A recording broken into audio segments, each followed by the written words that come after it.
Welcome, everyone. This presentation is on tips and resources for families with middle school students in the Issaquah School District.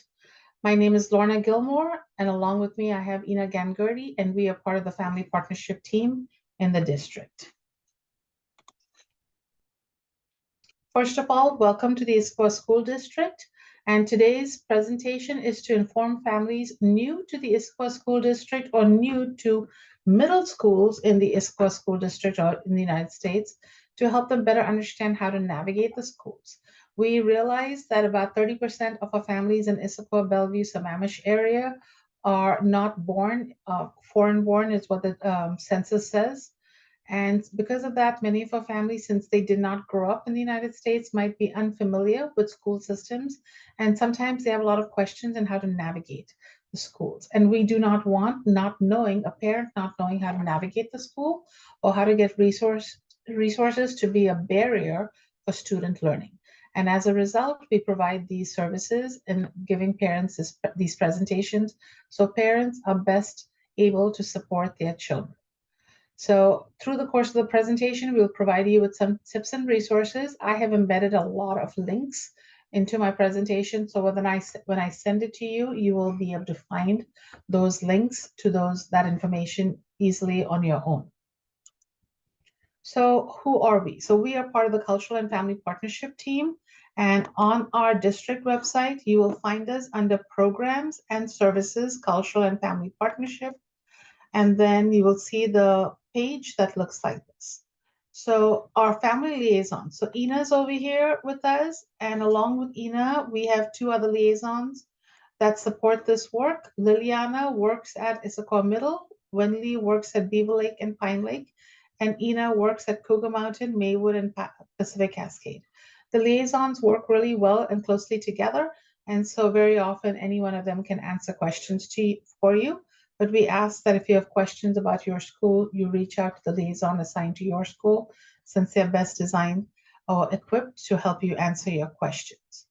We also have many events we host throughout the course of the year. So for families attending this, if you're new to our schools, you most likely also have questions on how to use our learning management system, which is called Canvas. And the Canvas information night will be on September 18th. I know some schools might be doing a parent night for Canvas. That's great. And if they don't, you're welcome to come to ours also, or instead of, or whichever one. On the 25th, we know some parents have different learning styles, and we will have a Canvas presentation for families. It's an in-person, hands-on one, just because we know that some parents prefer one-on-one help to learn Canvas. So these are a couple of the many events that we have done. In the past, we've also done events on Running Start and WANIC and others because there are many questions, especially as families start going into the high school, because high school sometimes can be complex to understand. So all of our resources are posted on the website. So this event, for example, you will find it updated. This is last year's event. And so this one will be updated. This one, the last year's one was done on August 23rd. So we will be updating this sometime early next week, as soon as we have a chance to do so. And then finally, what you will also find on the website is a calendar of some dates that impact student learning and some of our mission and equity work. Other things on the website is also a reminder that you can, if you speak other languages, we have the Google Translate, so you can change to many different languages. One of the things we've added to the website is a section called Who to Contact.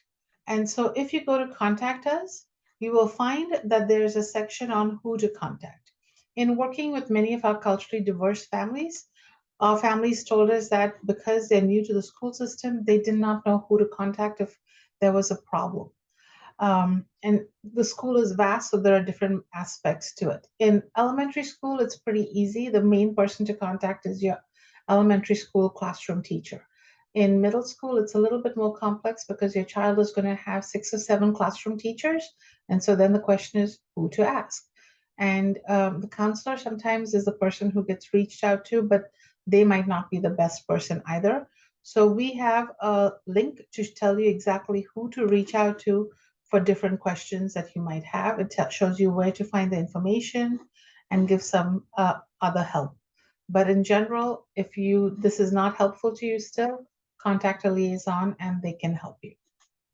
Another thing is that our school website also links to that district website also links to all of the 27 schools in our district, as well as when you will notice it links to Family Access and Canvas, which you'll need to use. Pay online, you've already used that as you did EVP, so that you could buy the PE uniforms, ASP card, yearbook, um, maybe a math spiral for math for certain schools. So many different things that you've purchased, you use Pay online. My School Bucks, if you put money in your account. But there are many easy to access portals on the school website. The school website is a really great and easy place to navigate through the schools. In addition to the school website, you will also be using the school's website. But just this is a quick reminder of who the family partnership team is, and they're here to help resource with families navigate the school.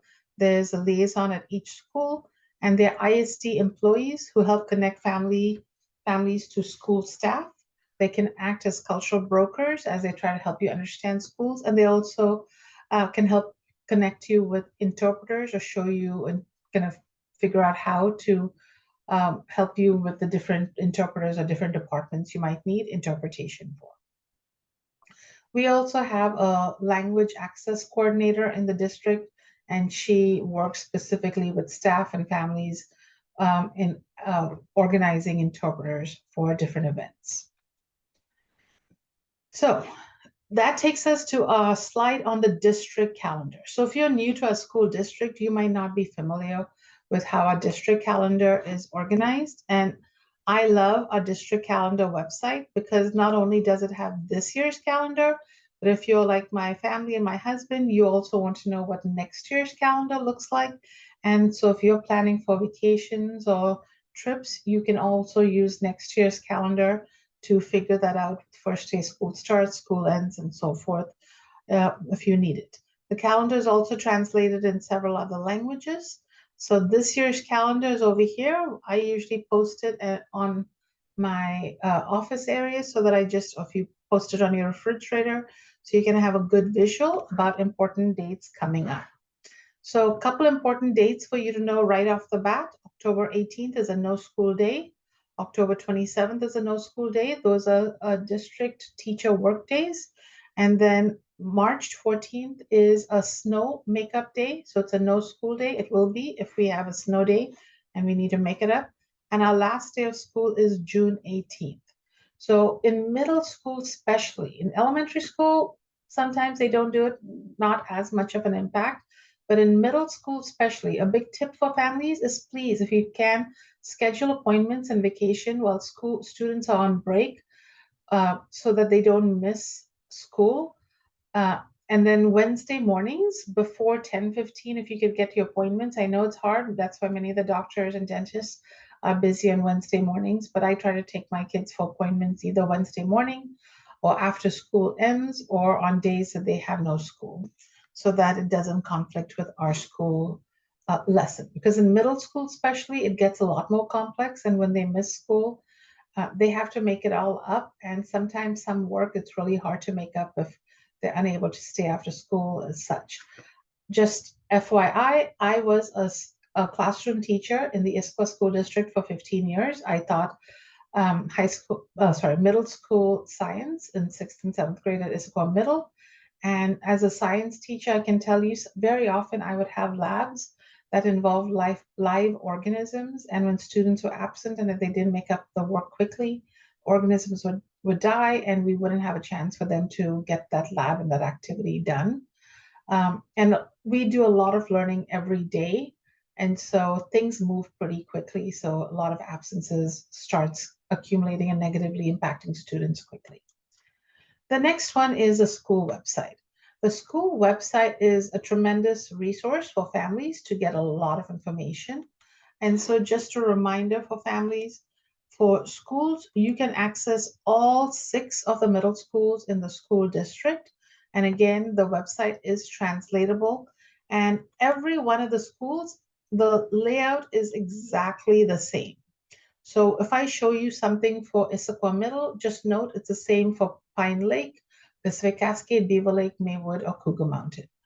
Um, and also just background information, while I was a teacher at Issaquah Middle School for 15 years, I currently have a daughter who will be in 7th grade at Issaquah Middle School, so I'm very familiar with some of the things still happening in the middle school, especially Issaquah Middle.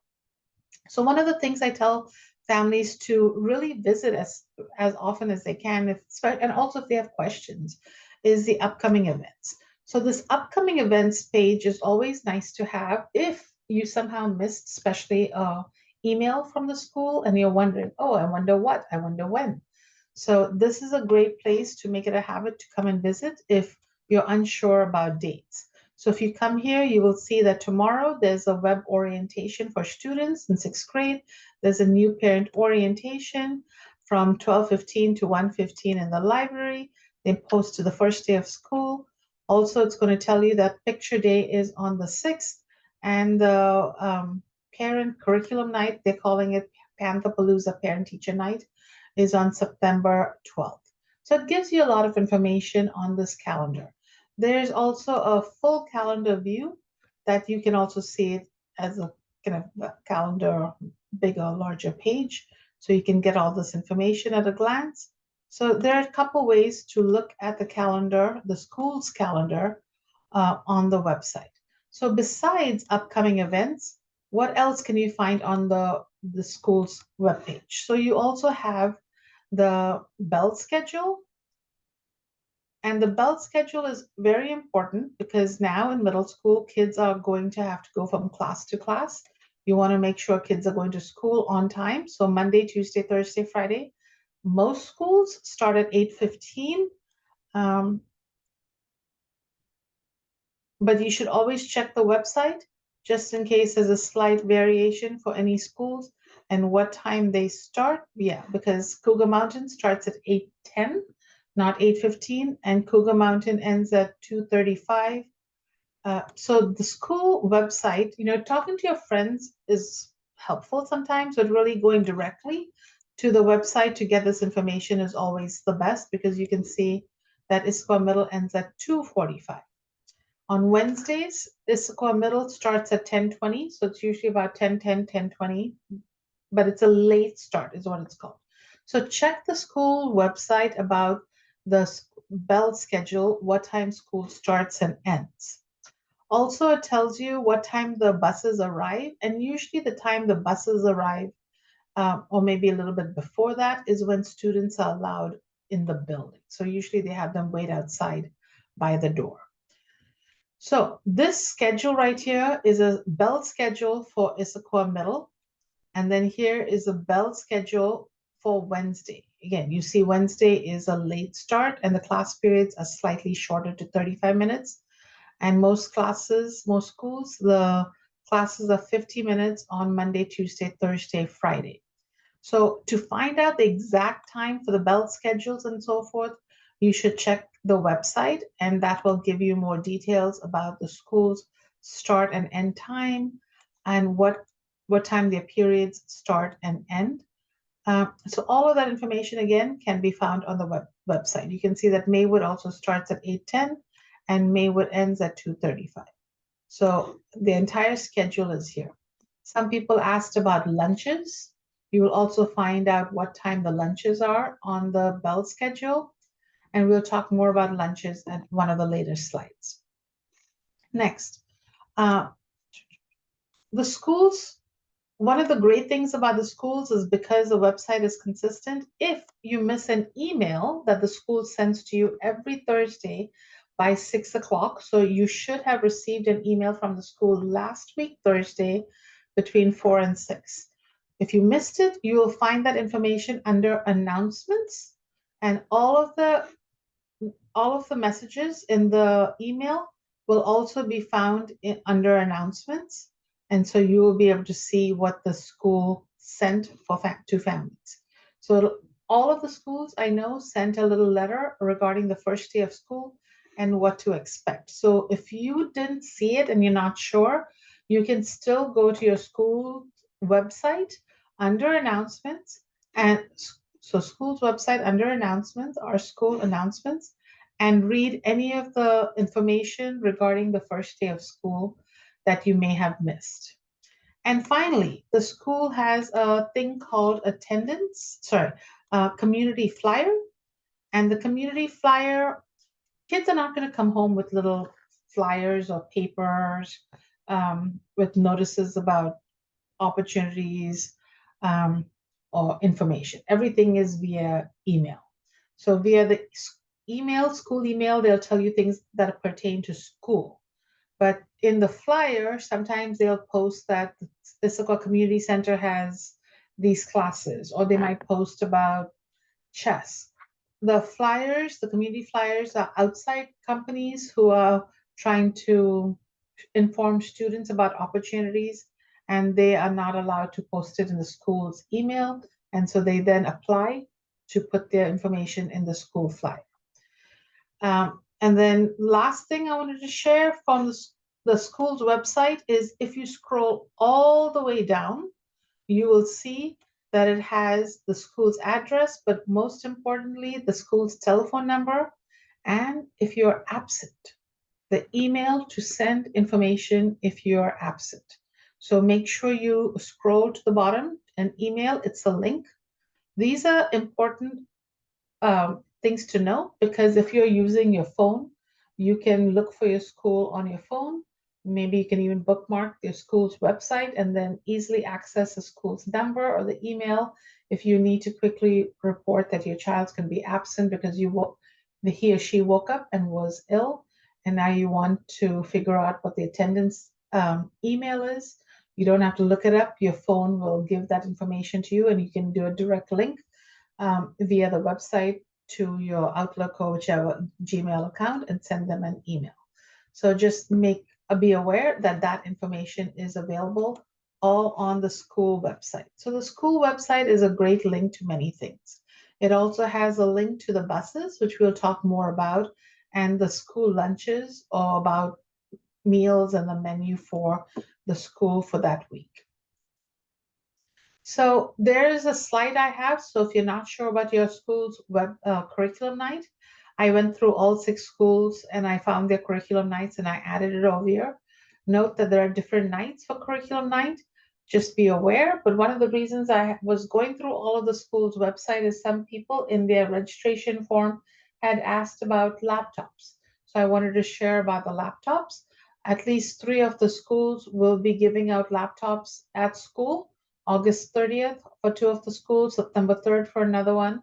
Couple schools have already given out laptops, and you can, if you did not attend the day when they were giving out laptops before school started, you are still invited, or your child will still be able to pick up the laptop when school starts. Just make sure you have completed the EVP form about laptop. There's a form that says something about laptop responsibility, and make sure you sign that so that your child can then get it. And if you have not, let the school know. They'll either send you a paper or you can still do the EVP to complete that form out. So we talked about bell schedule. So each school is slightly different, so check for the child's middle school's bell schedule. One of the big things is do not drop off your child off too early, because kids cannot come into campus. And so for safety and security reasons, mainly because there's no supervision, we don't pay for people to do supervision more than 15 minutes before school starts. And so make sure that your child is, when I would drop my child too early, I would usually hang out with her in the car until it was time for her to be able to get out, and that there was supervision, and the school will notify you. Most schools are slightly different. So find out what's the earliest your child can be on campus without supervision. And then on Wednesdays, it's really hard for families who are in the school district to transition to middle school, because sometimes they forget that Wednesday is a late start. So make sure you know what time your child is supposed to start and also end. I know that every Wednesday, every now usually when my child started on Wednesdays, I'd all of a sudden start worrying, oh no, why isn't my daughter home yet? And I realized, oh, it's Wednesday, it's okay. And then I'd have to remember what time her bus comes in and what time she will be dropped off. Because again, while school starts later, the buses also drop off the kids later on Wednesdays. And so it is different on Wednesdays than a regular school day. Okay, so the bus schedule, the buses pick up the kids at 3:37, and so the kids usually come home within 30 to 45 minutes after that. So just to keep that in mind. Next, parking lot anytime is sometimes quite crowded and hectic in the morning and in the afternoon. Parents who do drop off every day, I think they're amazing. I personally love the school bus, and I send my kid off in the school bus so that I don't have to do drop off. But if you plan on driving your child, give yourself extra time, especially if you're Issaquah Middle, because both the high school and the middle school share the same entryway. And so be early so that your child is on time and you don't then have to call in and say, sorry, it was my fault. My child was late to school. The school takes attendance, and if your child is late, you'll have to go through the attendance office to get a note and a tardy pass so they can go into class. So keep all of those in mind, and the website has a lot of this information. So preparing for first day of school. I had several parents ask about how do I prepare and what do I need? What should my child have with me on their first day of school? So really what your child needs to take on the first day of school, honestly, is just their backpack. If they are taking their own lunch, then their lunch bag. And then if they're buying a lunch, you have not already put money on in the My School Bucks account, or if you did not qualify or do not qualify, if you're not sure if you qualify for free and reduced lunch, you might want to send your child with some money so they can buy a school lunch. If you have not done so already, no worries. They will always give your child a meal. They will bill you afterwards, and then you will just have to pay, as soon as possible. So if your child is getting a locker, you might want to make sure they know their locker combination. But I know that many schools where children use their lockers often, they will be sixth graders will be getting their school schedule along with their locker combination number the first day of school. So nearly every single school has a plan for sixth graders. When they go to school, they will be asked to join the sixth grade staff and the principal and assistant principal in the gym for an assembly. And before that assembly starts, they will make sure all the kids get their schedule. And if they're getting a locker, not all schools do kids get a locker, but if they're getting a locker, they'll give them their locker combination. And then they will go over some information for first day students at the new school. So don't worry, if your child, especially as a sixth grader, there's a grand plan to help welcome your child and help them start at that new school. Now, if your child is a seventh or eighth grader, they will also give out schedules that first day. If at all, I would recommend that tomorrow after 4 or 5 o'clock, go to Family Access. And if you don't have a printer, then have your child write it down. But either print out the schedule for your seventh or eighth grader or write it down so they can have access to their schedule. Now, if for whatever reason you can't do it, again, no stress.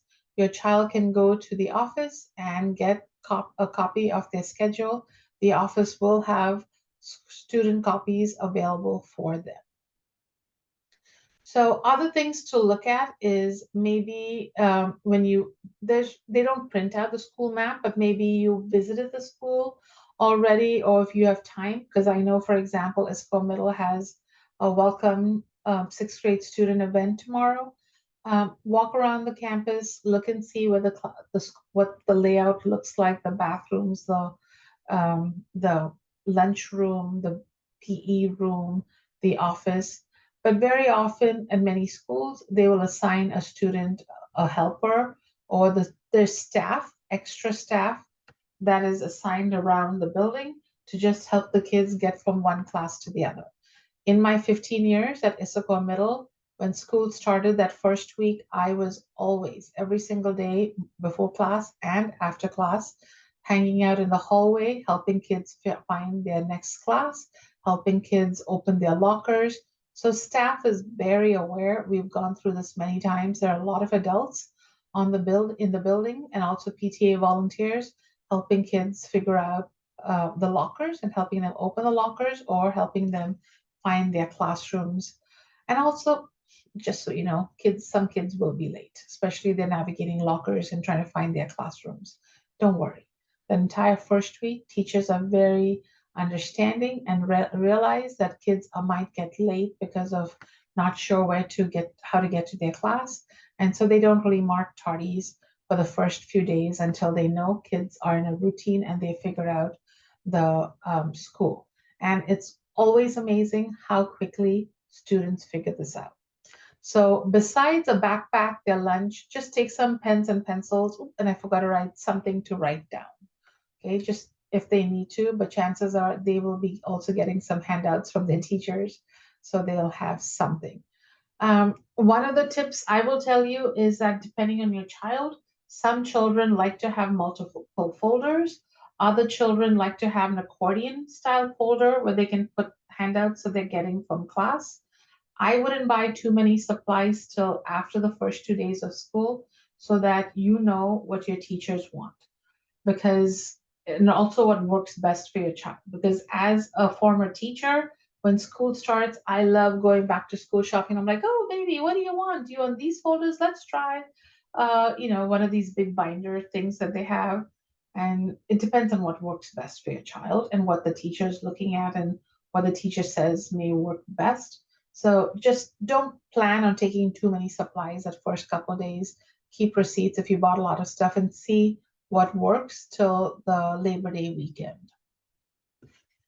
And also have conversations with your children, like if they do have lockers, when are you going to go to your locker? How much time, like, are you comfortable opening it? Do you have to go to your locker? Because most kids don't have school books anymore, because most of the books are online. And when the kids do get a book, they're usually told to leave that book at home because you don't want to carry those heavy books back and forth. And so, why do you need to go to lockers anymore? And in all honesty, I'm going to tell you, my daughter, I recommended she get a locker in sixth grade just to put her lunch bag, and she chose not to. But she did not use her locker at all last year. She just had her backpack with her lunch and her accordion folder. And so she just carried that everywhere. A parent asked about PE. And in PE, if your child is taking PE, your child will be assigned a PE locker so they can leave their tennis shoes in there and also their PE uniform in there. So when they go to PE, they won't be doing that the first 2 days. They usually don't dress up. So I wouldn't expect the PE students to dress up till next week for PE. But nearly every child in middle school has PE for 2 trimesters. So your child at some point will have PE in the course of this year. So they will go to the boys' locker room or the girls' locker room and they will change into their PE uniform. They'll be able to put their clothes in their locker, their shoes in their locker, and then they will wear the tennis shoes and the PE uniform that they leave in the locker. And then every Fridays, kids usually bring their uniforms back home to wash and then take it back on Monday again. So that's just a standard that kids have about washing their PE uniforms and their shoes. Now, if your child is taking orchestra, so my child is in orchestra or band, my child goes straight to her orchestra class. Her friend was in band, did the same thing and going to band. And then they drop off their instrument before their classes begin. And then they go to their classes.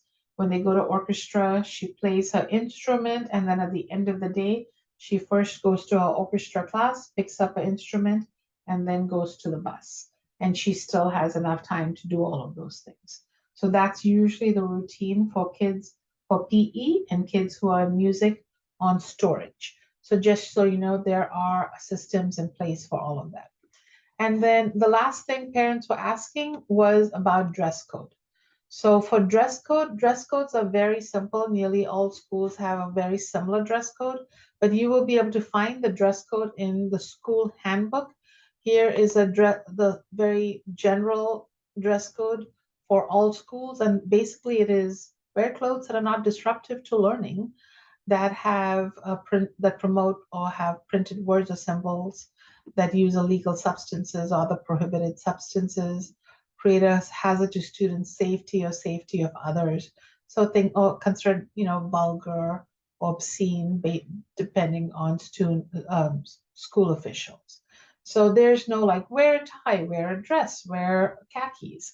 So we don't have any kind of formal dress code. The main thing is make sure your dress code is not distracting of or interfering with lessons, and it's not creating a hazard or promoting things that are illegal or prohibited activities. So laptops. So we talked about the fact that some students may already have their laptop because they picked it up at some kind of laptop pickup. Some students may not have their laptop because they're going to be giving out the laptop. In all honesty, I'm going to tell you, in most schools, students, especially sixth graders, do not use their laptop for at least the first 2 or 3 days of school. Many of the schools will probably start talking about and giving laptops on Friday this week or Tuesday next week.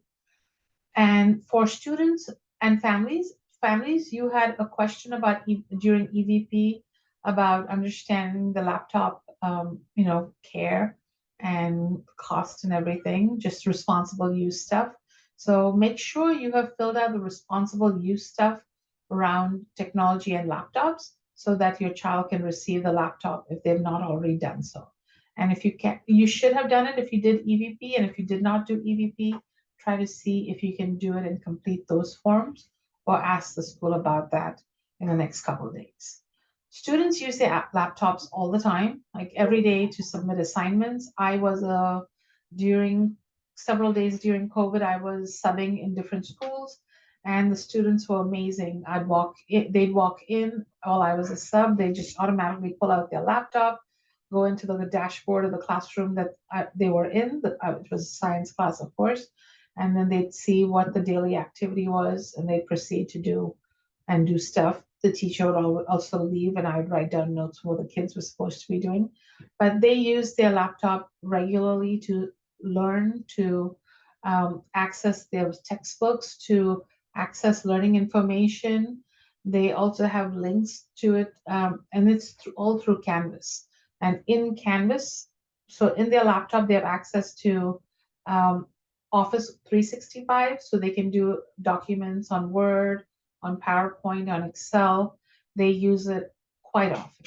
And so that's why the school has issued this laptop, and students are required to use this district laptop because it has filters and a screen monitoring to make sure that our students are safe, because student safety is a key.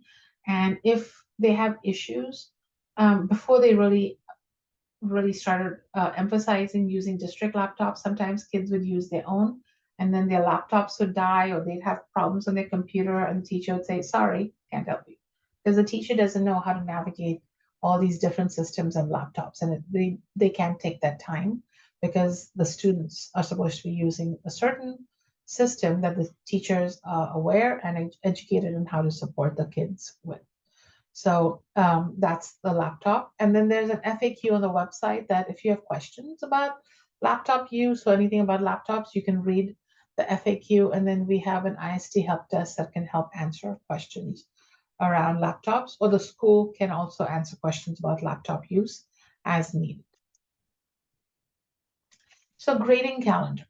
So the grading calendar is divided into 3 parts. So you have the first trimester, second trimester, and third trimester. And the grading, each trimester is a new grading period, and then the grades start over. Grades are posted in Canvas. So as a parent, I would say you should check grades at least once a week, especially if your student is new. But the teachers are not expected to update grades in Canvas every 6 weeks. So just know that while most teachers do it frequently, that is not an expectation, and not all teachers have to do it.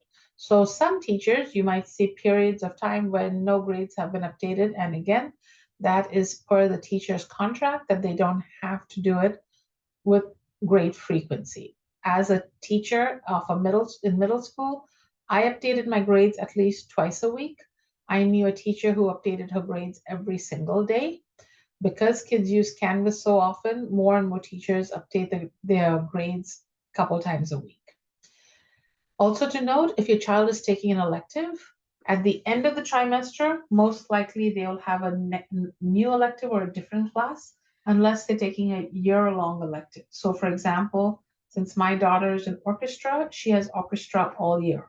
However, because all seventh graders also have to take PE, she'll only have PE for 2 trimesters, and then she'll have health for the third trimester. We'll talk more about the schedule for middle school shortly.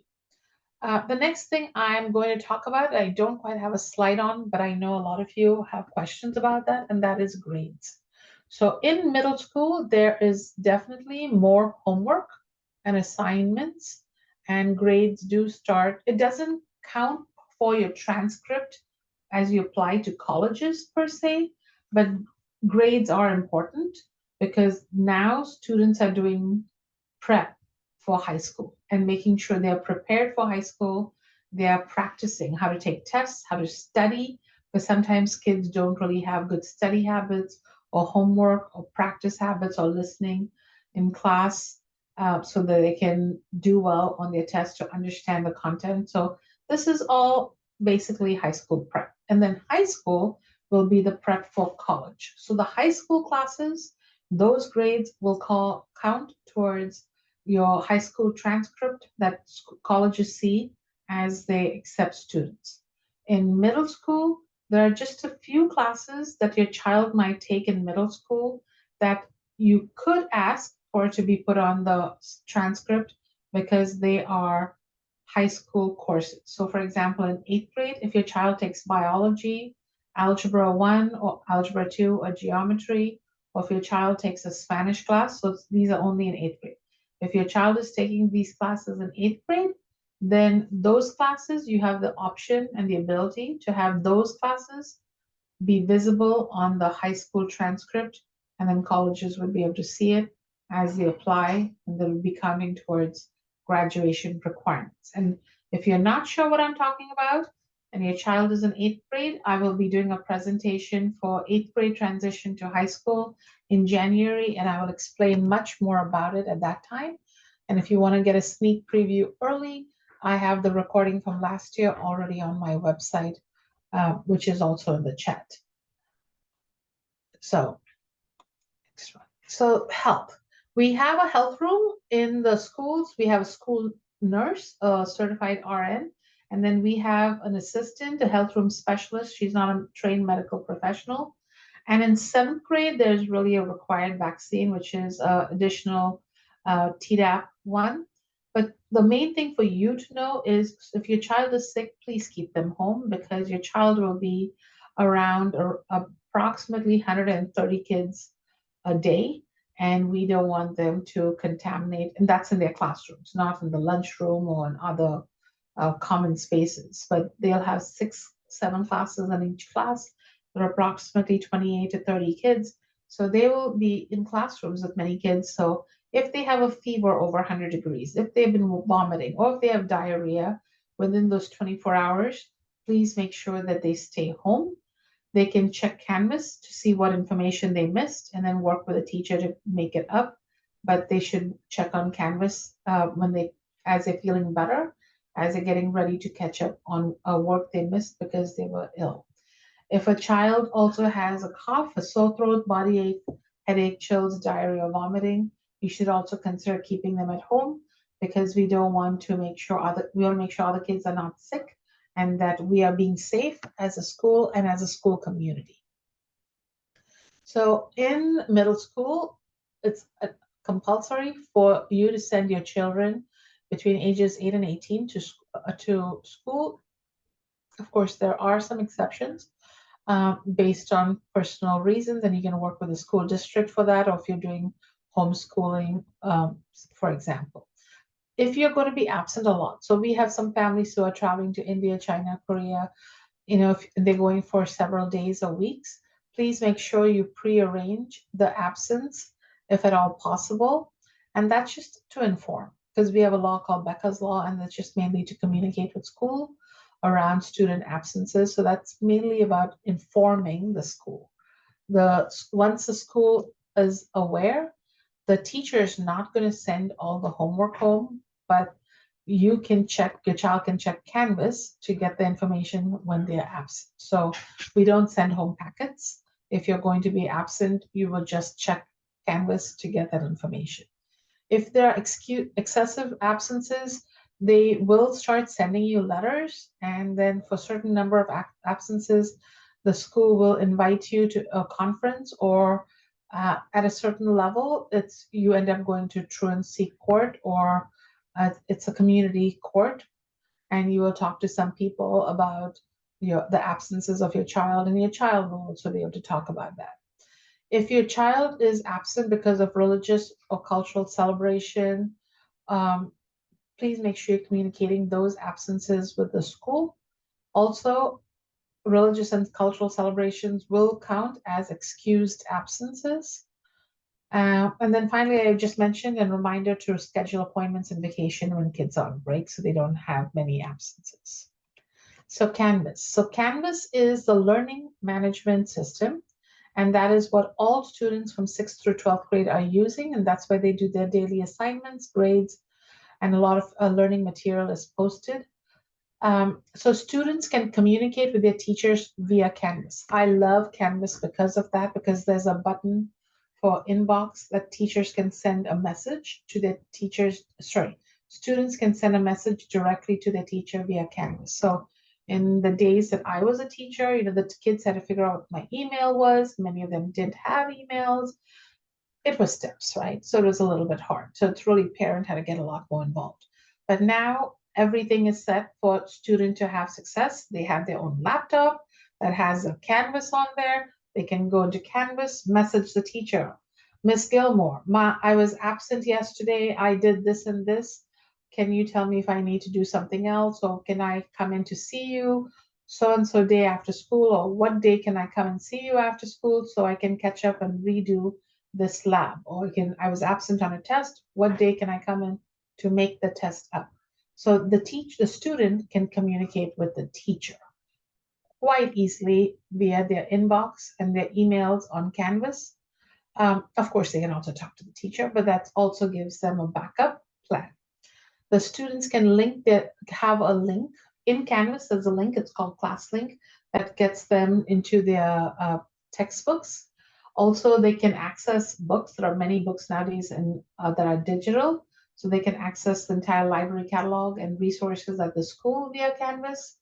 And the student accounts will be reset. I said today, I'm not sure if it's today or tomorrow, but their password is going to be their student ID number and their student username. When they go to school, they will, especially for new students, they will help them set up this information and get them started. You as a parent will have access to a parent Canvas account. I would wait until next week, maybe Tuesday, if you've not already set it up, to set it up, because they have to upload all the parents and their dashboard onto Canvas, and they usually wait till after the students have started to upload the parent access and account to Canvas. So starting next week, it'll be accessible. Again, how to use Canvas is on my website, and there's information on the Canvas link for it. But if you have questions or you want to get more information, you can get that when I do my event on the 18th. So if you go here, parent log into Canvas, it talks about how parents can log in. There are lots of videos to use. I also have, as I said, videos on how to use Canvas under resources. And honestly, there's no reason to really get into Canvas till at least the second or third week of school, because most teachers probably won't even be posting that much into Canvas for a couple days. I will also tell you honestly, I have the Canvas app on my phone and I absolutely love it. I use it most often. I don't really go on the computer to look for information on Canvas. Lunch. So at the middle school, much better than if your child went to elementary school with your lunch options. There are a lot more lunch options. There are several. Usually in elementary school, there's usually only one hot lunch option. In middle school, there are usually two hot lunch options. So that's great. If you're buying lunch, please make sure you either send a check to the school, made payable to the school, of course, or the school district, or you pay online and it's called My School Bucks, and they charge you like $2.25 for depositing money. So your option, I honestly always like to sign a check because it seems silly that you're to pay this fee. Students will need to pay for other items like chips and drinks. So just so you know, in middle school, they have a few more options of drinks and chips that they can buy, but that's called a la carte. And so just monitor if you're putting money in your child's lunch account, if they're buying that at not, because kids who've never had the option to buy certain drinks and chips, they go a little wild when they see that they have options to do that in middle school. But just make sure you don't put money in it or monitor their lunch account or tell them they can only buy the hot lunch, because if you use My School Bucks, you can see what they have bought and how the money is being spent.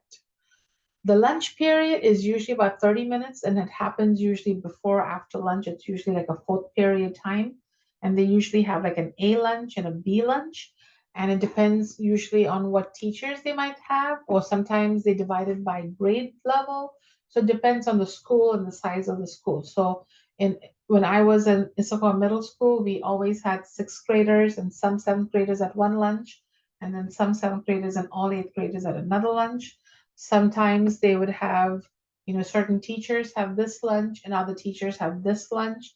It doesn't matter what grade level you're at. So it all depends on how the school divides the lunches. One of the things I love most about middle school lunches versus elementary is in middle school, my daughter likes it too, is they have microwaves. There are usually two microwaves, and so there's sometimes a line, but still there's a microwave. So you can the kids can heat up their lunch if they're not taking a thermos to keep their lunch warm. And yes, this lunch menu, if you go to the website for lunches, so in the school's website, remember we talked about the fact that there is a link called meals. So if you go to the meal site, you will then see there's a thing that says menus and nutritional data. And honestly, I always show my kids this link. So I'm going to show September because August has only 2 days of menus. So I usually either print it out or my daughter figure out how to look at it on my phone. So she'd look at the month's menu and say, "Oh, I don't like any of these foods. I'll take my lunch." Or she'd say, "Oh, I like what they have. Let's say I like their chicken enchiladas with green chili sauce. I'm gonna buy school lunch on the 10th." And then she'd just plan on which day she's gonna buy it. So you know which day that you didn't have to. So it can be always be a backup. And just so you know, the $4.25 cost of the meal includes milk, but your child can also buy milk separately for 50 cents. And then if you go to the website for lunch, there's also something called a digital menu. And those families who have children that have certain allergens, they can look at the digital menu, and the digital menu can also translate in different languages if you need to look at that. So let's look at Beaver Lake. I'm going to go September, and then you can use these tools to can choose the language and get all of this information from that. So lots of information on here for that. Okay. So that's the menu. Lorna, you might want to also mention that they will always have a vegetarian option, or there will be for different dietary concerns. They do address them. Thank you so much for the reminder. So yes, they always have a vegetarian, sometimes they call it meatless, a vegetarian option for students. You can see nachos, and there's a plant-based meat nachos. And so they have vegetarian options usually that goes along, like they have kidney beans with apples here, or black beans.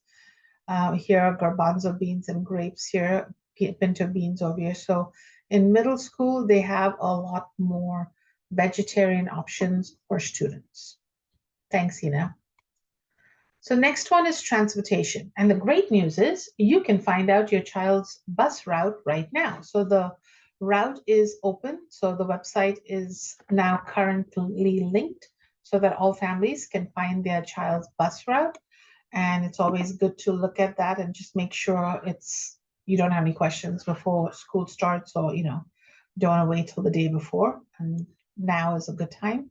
So if you go to find your bus route, and I'm right now on find your bus route, the instructions are already posted over here, so it's very easy to see.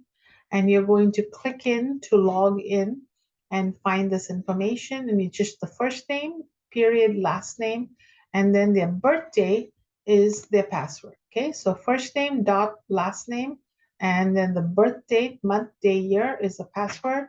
And then when you log in, you're going to get this page, and you're just going to click on work with students, and then you're going to get another page, and you just click on view my student. And then when you do that, you're going to see this page. Okay, so it's going to show you the schedule for taking your child to school and taking your child back home from the school. So this is the address that my child will be going to wait for the bus. And when she's being picked up from, this is from the high school, but it's the same for the middle school because Issaquah High and Issaquah Middle has the same pickup place.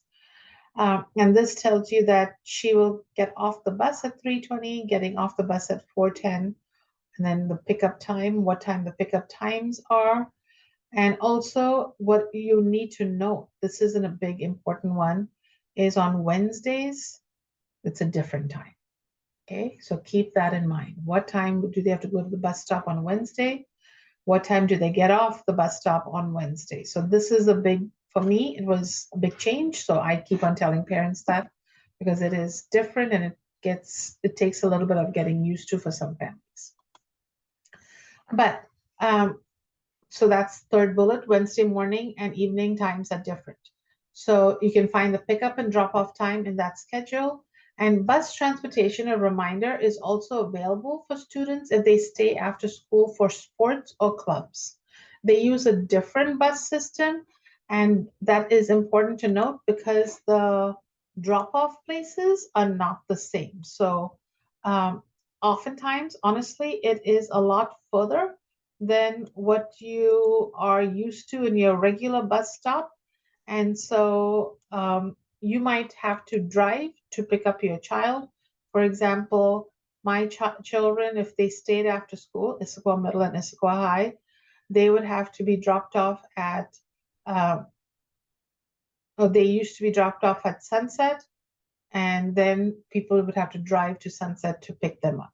So it depends on that. It looks like some of them have changed a little bit, so that's great. So if you're Issaquah High School and you're going home, they drop you off at Cougar Mountain Middle School, and then that's one of the stops, and then Cougar Ridge Elementary School, Cougar Mountain Middle School. So if you're starting there, those are the places that they're going to drop you off. So the schedules are a little bit different. So just make sure you're aware and your child knows where they'll be dropped off and what time they will get there, just in case it's a location that's a little bit too far for them to walk home and you need to pick them up. But it's better than driving all the way back to the school, I can assure you, in an evening, especially with traffic. So, and all of that is already posted on the website. So you can already start planning if your child is going to, let's say, do after school club, or let's say they're doing cross country, what your plans are and how they're going to be coming home from practice. And we'll talk more about clubs and sports.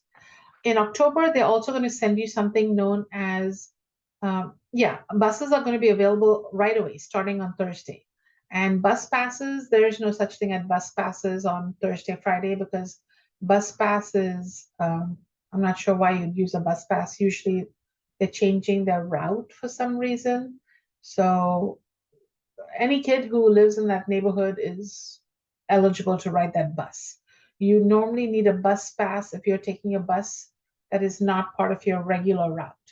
So Okay, so if you look in the bus route, find your bus, and you notice, oh, I don't have a bus route. So consider, do I live less than a mile from the school? And if that's the case, the school thinks you're not eligible for a trip on the bus. And if you think you live more than a mile, then contact the school to see if you're eligible for a bus if there's no bus route given to you on that. So, I was talking earlier that there's something called an emergency transportation bulletin that will be sent out in October, and it has a lot of information about uh, things for parents to know in case of power outages, weather delays, and closures. If you're a brand new family to the Issaquah School District, I'd take some time looking at weather closures and delays or snow routes and emergency stops, just so that you wake up one morning, there's snow, and the school says it's a snow route. What does that mean? How does that work? And in general, what it means is that if it's a 2 hour delay, then the bus will come exactly 2 hours after this time. So instead of picking up the bus at 7:37, my children would get the bus at 9:37. On a Wednesday, instead of getting the bus at 9:47, and it's a 2 hour delay, very rarely do they do that. Maybe 1 hour, maybe 2 hours, if it's a really bad snow day. But even then, on Wednesday, um, they're not going to delay it that much. They might cancel it. But if they do 2 hours delay because of elementary schools, then the school, honestly, it seems crazy, but the school students wouldn't go and take their bus till 11:47, and then they'd come home at 4:10. Okay, so that's the 2 hours delay. So basically, look at your schedule, and literally 2 hours later. Sometimes the bus will pick them up at a different location. If that's the case, then make sure that you are aware of what the snow routes are, because if you live in certain neighborhoods, you then have a different location where you pick up your bus. So these neighborhoods are all impacted in snow routes, because then you have a different route, a stop, not your regular bus stop during snow route. So that's one of the reasons why you should read this snow route and emergency stop information, or the weather closure page, or the emergency transportation bulletin, because it really gives you information on how all of these decisions are made and how to find information. So as the weather is getting bad, not right now, not important to know this not now at all, but sometime in October, I would make sure you look at this page. So sports.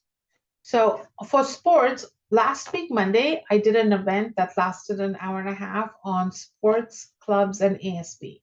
When I send you this link, I'll most likely, if you're interested, just remind me, someone make a comment in the what questions do you have, ASB, clubs, and sports, and I'll remember if I forget.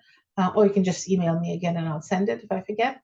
But that really went into great detail about what is ASB, what are sports, and what are clubs. What ASB is Associated Student Body, and all students in the school are eligible to participate, or they create a student government. They elect a president, vice president, secretary, treasurer that help make decisions about how certain monies are used, and about clubs, about activities, about sports, and about different parts of the school year. And then there's information is posted under athletics on the school page. If you're interested in sports, make sure your child has completed a physical and that you have filled out the final forms on the website. And also, if you've done a physical, know that your physical is valid for 2 years. So if you're new to the school district, you most likely just had to have done one. And now that you've done one, it'll be good for 2 years. There are fees associated with playing sports, and it's usually $50 for most sports, except if it's an intramural, which is not a varsity or JV sport. And more information about all of that is on the website. So if you go to the website, you will see that there's an entire section dedicated to athletics. So let's look at Pacific Cascade. You can look at student life. Oh, I lost you. athletics. And then here you'll see what different sports are offered. Now, these sports are offered pretty much in all 6 schools. So know that these seasons are all the same at all the schools. The cut, not cut, tryout, acquired, all of that's also going to be the same. There are 4 different seasons for sports. And they'll also always give you an athletic director who's also the assistant principal to contact if you have questions. And then the bookkeeper is the one who will help or answer questions about fees and so forth for that. And honestly, again, that's one of the beauties of these websites is all the websites are designed the same. So it's easy for me to talk about this information because here you can see the different seasons. And if you click on them here, they will tell you what the sports are per season. Okay. And then it also gives you information on who's the coaches, and then it's linked so that you can email that person right away.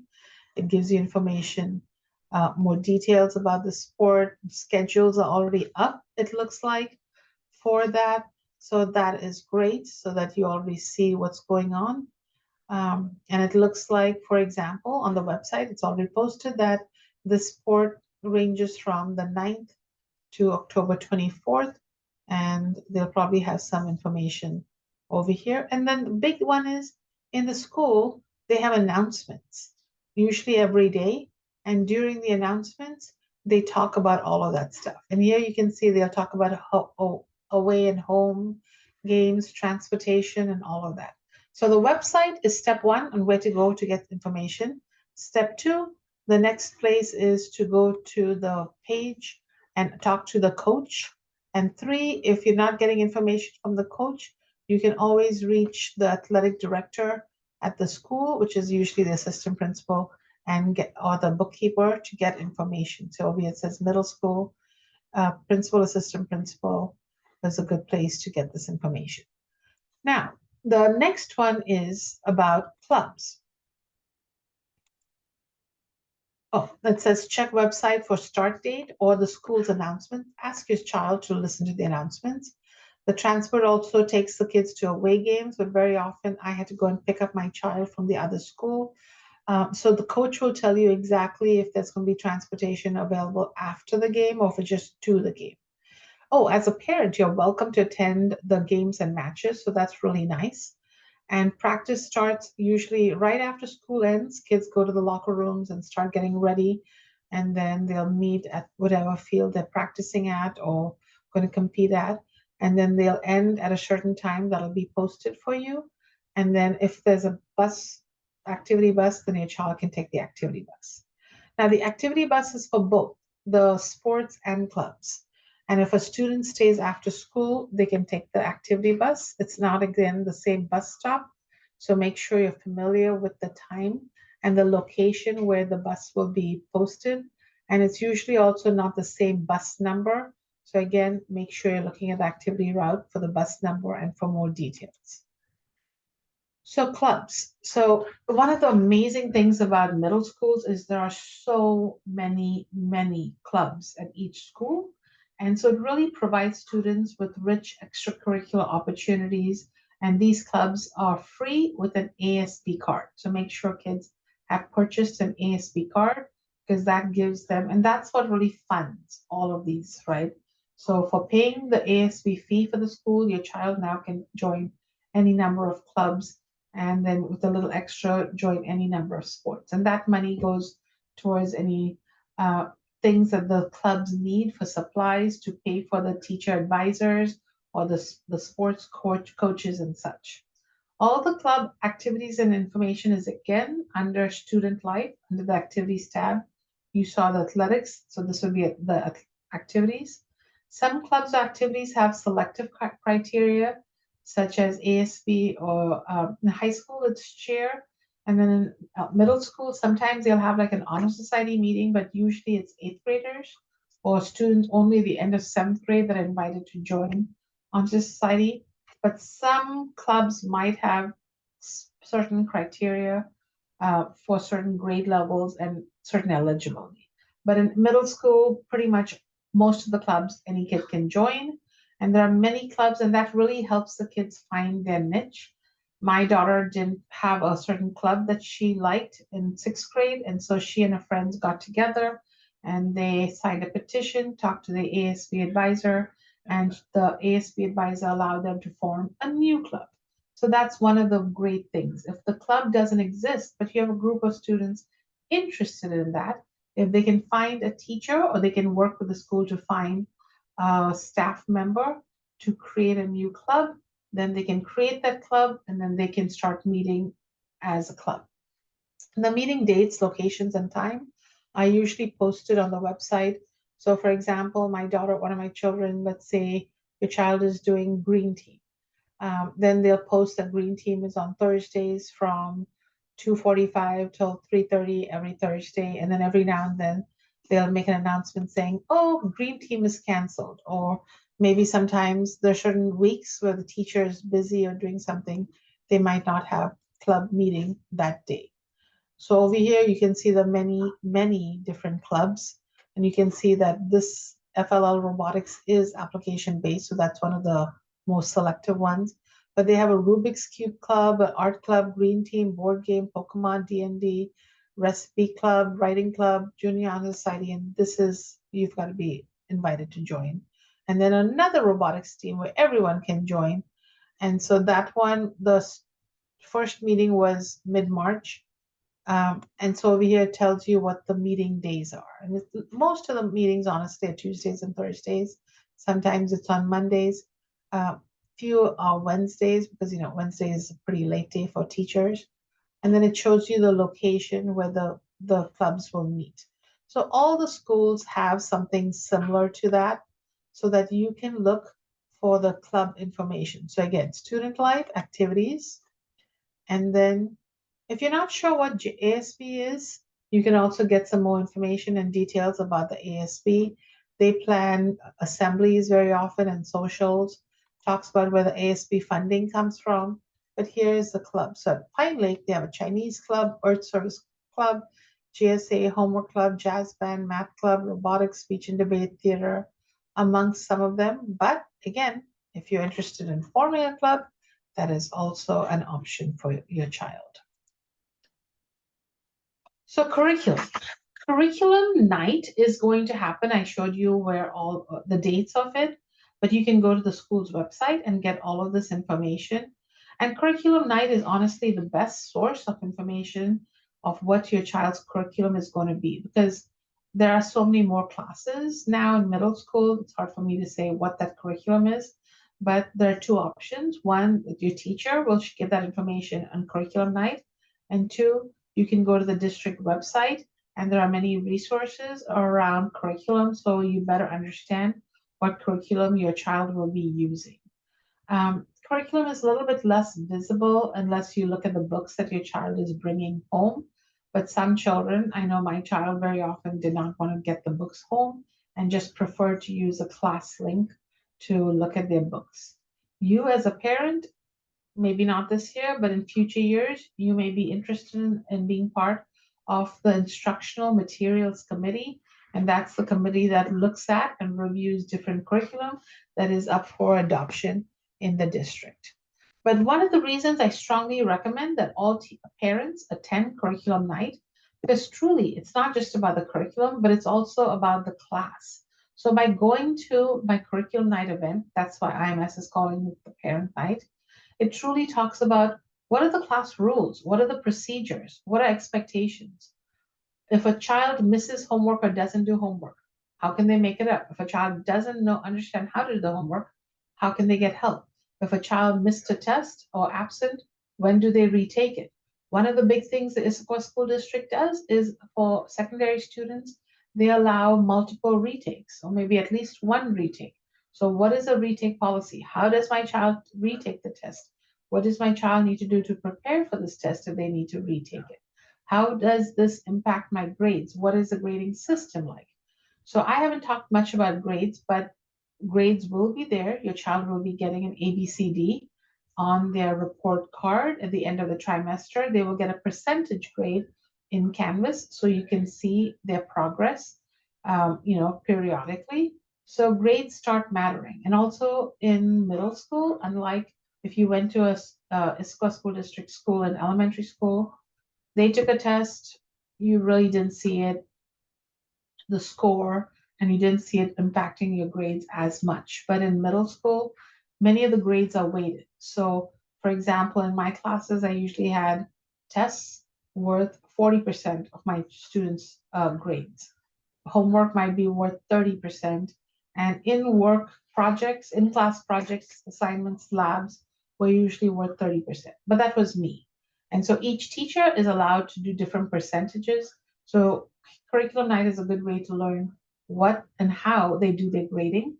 For example, in high school, some teachers might do tests 50%, and then certain projects 30, 40%. So depending on the grade level, they make tests a lot away a lot more in schools. In sixth grade, it's usually a little bit less because we know that many kids don't really know how to study for tests. So we start them slowly through this process. So curriculum night is really helpful and important. That's why I focused on it, and keep that in mind and try to save that time to go to that event for your schools. It's not really recorded anymore, so it's really important to attend in person. The teachers will also send out handouts that first week of school called expectations and so forth.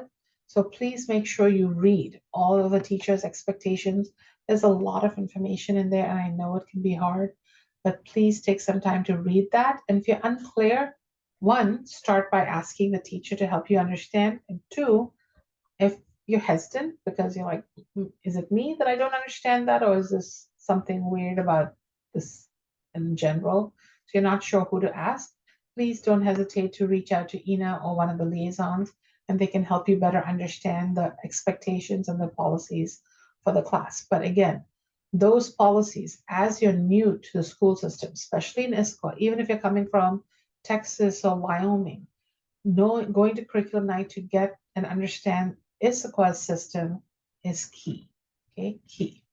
So curriculum night will really help with that. So communications with teachers. So what happens, because we have Canvas, a lot of the Canvas is used for communications between teachers and students mainly, but also for teachers and families.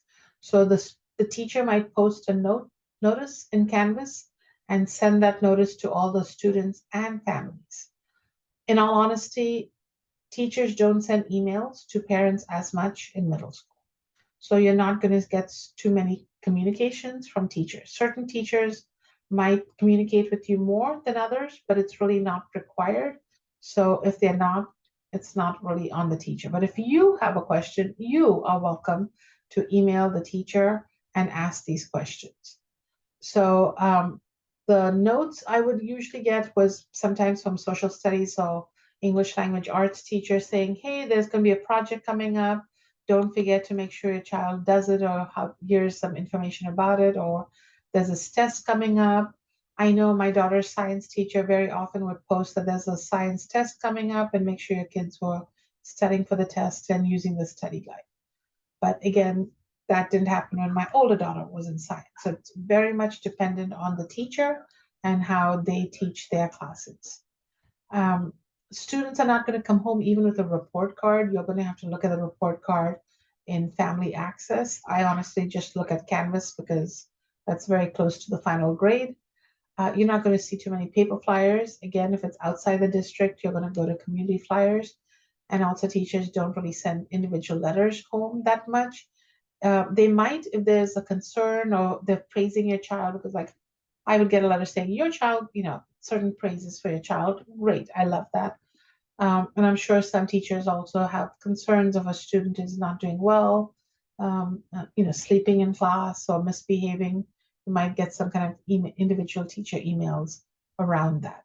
So what I would encourage you to do as a parent is make sure, honestly, every Thursday, I know I'm going to get my school's announcement. And even though I work for the district, every single Thursday evening, I sit down and I read both. I have one child at Issaquah High and one at Issaquah Middle.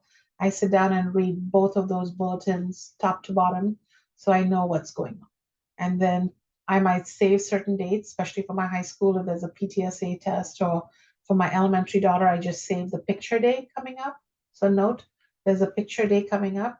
For me, it's important. I like to get the nice class photo, so I'd be sure to make a note of it so I can remind my child, hey, what you wearing? I want to make sure that, looks good. You're ready for this photo day. So it's up to you, but I try to make notes and just kind of communicate with my children on certain things that just to make sure that we are both on the same page or things that my husband and I want to talk about, something going on at school or an event or an invitation or activity or community PTSA event that maybe we want to go to, like bingo night at the school. So there's no formal parent-teacher meeting in the middle school.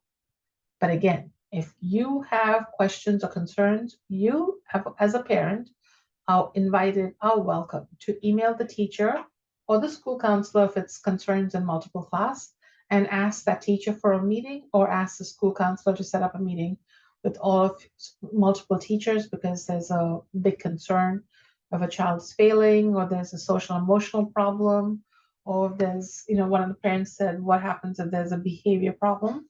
Start with a counselor, talk to them about what's going on. If your child is being harassed, I want to say bullying, maybe there's a conflict with another child, the assistant principal is who you're going to start with. So there are many people to reach out to, and you're not quite sure who to reach out to. One, you can go to who's who to contact, and two, you can ask a liaison. So that's some information about communication. Now, the school district also has an opt-in thing where you need to do a certain number, 67587, and then you say yes to there, and that will start sending you alerts about school delays, bus delays, and information.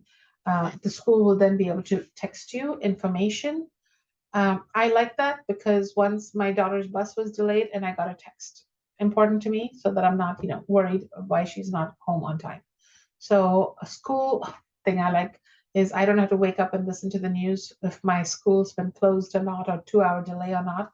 I get a text on my phone so I know if school's going to be late or delayed or whatever because I've signed up for this. So these are little tips to help make your life a little bit easier. And there are some conditions in there. So when you get that, make sure you're looking to see what those conditions are, like, texting services or minutes might apply, whatever those things are, they say. School counselors. So in middle school, we do have school counselors. There are 2 school counselors for each middle school. The school counselor is based on your child's last name. So, for example, A through L is this one counselor, M through Z is usually another counselor. That counselor stays with your child throughout the entire middle school. And especially in 8th grade, they'll become very helpful in helping you with questions on, well, what does it mean about school choices, class choices in high school, right? So in 7th and early 8th grade, you might want to talk about academic information and a chat with a counselor about where this is going and choices for your child, especially if you're new to the school system and you're not quite sure. Same thing, because I have a couple people asking about what electives, what math courses might be the best. Again, those are great questions because the counselor does the scheduling and is an active academic advisor for you and your family. So they're the best person to contact for scheduling for courses, advanced class choices or questions about that, selections about math and science pathways, choices about electives, and also the counselor sometimes will help connect you or answer questions with the teacher. They're not liaisons, but maybe they'll help you have a meeting with all the teachers. So especially if there's an academic, social, or behavioral issue, something more private and for your child, versus a liaison is really there for you as a parent to help you navigate the school system.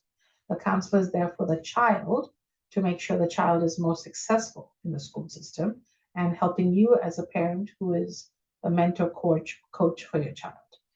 The counselors can also help connect you with social emotional counseling or just check in with your child. And just note it's not a stigma to talk to your counselor, and it's not like a regular counseling session, it's just a check in. Like, hey, my child seems really sad because her dog died. Can you just go and check in on them today or tomorrow and see how they're doing? oh, my grandmother died and my child might be sad, or my child just had a fight with so and so in the class. Can you just check in? So it's things like that, right? Like things you're just checking in, and if it's a big problem, they can help you navigate and try to figure out who to connect with. And it's a person you can talk to for more resources about social, emotional, maybe longer term issues if your child needs that support. So, how do you, as a parent, help your child? And we're coming to an end of this presentation, so you can start asking questions. No worries. If you're new schools, middle school especially, can be super overwhelming. I'm going to tell you, I think I did very well as a child with a student. My younger child, when she started middle school, I did not cry once. But when my older child started middle school, it was shocking. Even though I was a teacher of 15 years, there were a lot of tears on both sides because it was so much and it was so hard, so different. So it can be overwhelming for both you and your child. But know that one, you have support. You have liaisons that could help you. You have counselors that can help you. You have teachers that can help answer your questions. So you have a lot of support. The concern sometimes is as your child is growing more independent, how do you, that little struggle between your child getting that independence and you trying to help them and them trying to pull away and get that independence. So sometimes there's that tension also, and it's okay. I'm going to tell you on both sides, many parents have experienced it. Ina's smiling because I'm sure with her three children through middle school, she also experienced it. So know that there are many parents out there like you who've gone through this, so you have support. So as a parent, what I'm going to do for my child, because I can't print out her schedule, I am going to print out her schedule with the room numbers and the times so she knows what class she has, what period, what time, and which room number so that it'll help her be more successful for that first day. So again, her schedule and the bell schedule and her daily schedule handy. I'm going to make sure that I've packed her lunch, or that she has packed her lunch that she likes that first week of school. Because while you can buy lunch that first week of school, honestly, the lunch lines are a little bit not fun. And so I would not suggest that children buy lunch that first week if you can avoid it. If you cannot avoid it, life is complex and not everyone can make lunch or do that. If you're happy to stand in line and get it, or if you that's the only option, you can do that. But help those kids who have to buy lunch by, if you can, make your own lunch, sending a lunch with your child.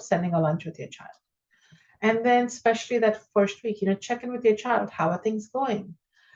Students are becoming more independent, but I saw myself as a coach, mentor, like, oh, that happened. Well, what are you going to do about it? Like, what are your options? How can you solve this? Because your coaching is to help your child figure out how to solve issues if they exist, how to give them tips. Because one of the things we're trying to lean towards, so between elementary and middle school, it's those 3 years, it's our time as parents now to coach our children on how to become independent so they can advocate for themselves. Because in high school, especially, teachers really discourage parents emailing and asking them questions. Everything is child based. Your child has a question, even the school counselor is like, oh, you have a question about these classes? Well, your child can make an appointment with me and we can talk all together, unless it's like a private social emotional question. In general, if it's impacting the child academically or decisions of the child, the school is going to want and encourage you to include or have the child advocate or be the primary communicator so that they are learning that independence. So again, your role is coach, okay? And you are going to teach your child. In sixth grade, I would sit with my child and say, oh, you need to ask your teacher how to make up this test. Why don't I help you? I'll sit down and I'll give you some STEM sentences on what your email to them might look like. Or let's email together. So you're involved in this so that you can email later on. So whatever you're trying to do, you're always trying to partner with them to teach them how to do it. Look, I went to Family Access and I found your schedule. You, my child, can do the same thing because you have something known as student access and you can look at the same information. So always teaching them. Your lunch. Oh, you want to buy lunch sometimes at school? Here's where you can see the school lunch menu. You have your own laptop. You can look on it as often as I can. So teaching them how to get all of these resources as much as possible. So the more independent your child is in middle school, the easier your life will be in high school, and the more successful your children will be when they go to college. So encourage your child to participate in class. Teachers really want to see classroom participation. And so getting them now participating, talking, asking questions will also help them in high school because they're going to become bigger advocates for their learning and more involved in class. And so there's a lot of communication between teacher and students that happens, talk. And we want to make sure students know how to have this talk with their child, with their teachers.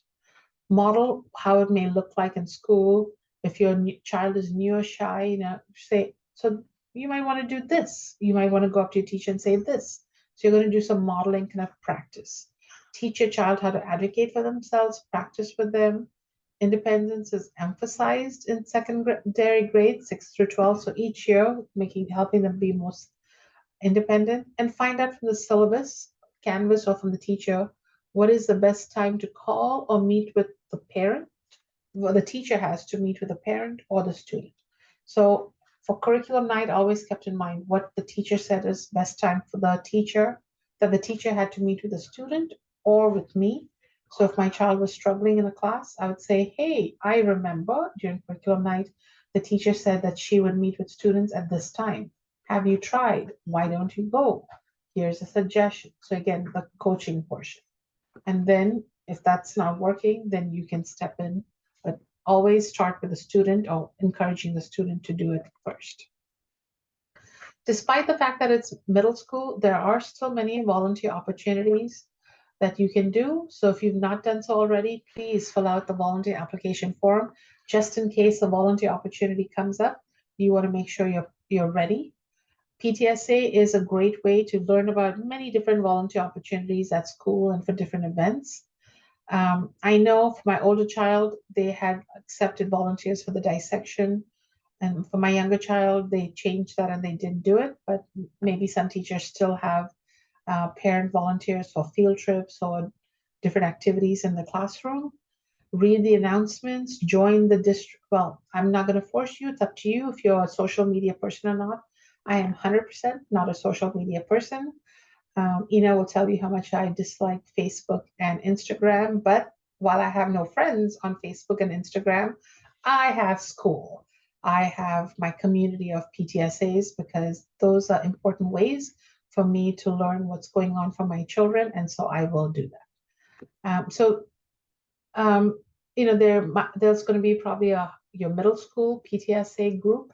That's something to join, just if for nothing else, just getting announcements like reminders, picture day, curriculum night, bingo night. This is happening at the school. It's time now to choose your courses for next year. No school day, so things like that. Because many things happen, and we want to make sure that we are aware of it.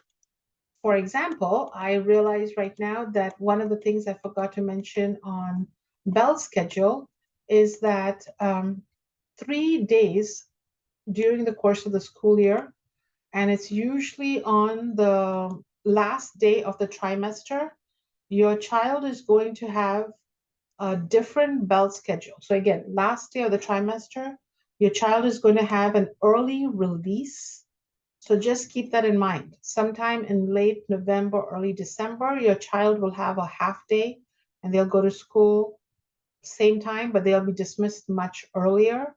Then again, that's going to happen sometime in March. So sixth grade parents especially are always really surprised by that. So I want to make sure you're aware. And it always takes them by surprise. So making sure you're reading the school announcements and having PTSA as a backup sometimes helps just to keep that fresh because all of us have so many things going on in our lives. Sometimes it's hard to keep that in mind. The other thing that I just want to make sure I mention, because that's semi-newish, the school has always discouraged students from using cell phones, but quite honestly, our students have not been the best about not using cell phones. But this year, the school is very much emphasizing no cell phone from bell to bell or door to door, or every school is calling it something slightly different. But pretty much what it means is when your child comes into the school building, cell phones packed away, not being used. And then at the end of the day, as they're walking out to their bus, then they might make it visible and take their cell phone out. But otherwise, no cell phone in between classes, in the class, during lunch, in the locker room, any of that, because it is much too distracting. There's absolutely no need. If you need to communicate with your child, you can send the school a message and the school will literally write it down and deliver it to your child in their classroom. So otherwise, your child doesn't need to know that. And if it's about something after school, you can send them a message that they will be able to see when the school bell rings at the end of the day as they're walking up, then they can pick up their phone and look at it. But honestly, as a teacher for 15 years, I started working right when cell phones became more popular. I ended my work at Issaquah Middle in 2015. Cell phones were very popular and it was awful. Cell phones would go off in the middle of tests. Students were trying to cheat. Students were going to the bathroom and taking inappropriate photos. A lot of these things happening. So please discourage your children from using cell phones during class. We all survived going to school without cell phones. I know it seems weird for some people, but it's possible. As a teacher, as a parent, it is possible. So cell phones are great for many other reasons, but be kind to your teachers. Be kind to make sure your child knows and realizes that there are times that they have to be focusing on school. So support that policy for middle school cell phone policy. Now, I am now coming to the last day, last website, last screen, last. There we go. Contact information for all of our liaisons. If you have any questions, do not hesitate to reach out to them during the course of the school year. Um, And if you have any questions, either I send you all an invite to this meeting. You can reply to me, reply to all. Ina, Wendy, and Liliana, all of their email addresses are on that link. We're happy to help you because most important thing is for you to know that you have support. So I hope you and your children have a great school year. And if you have any questions, reach out. So with that, I am going to stop recording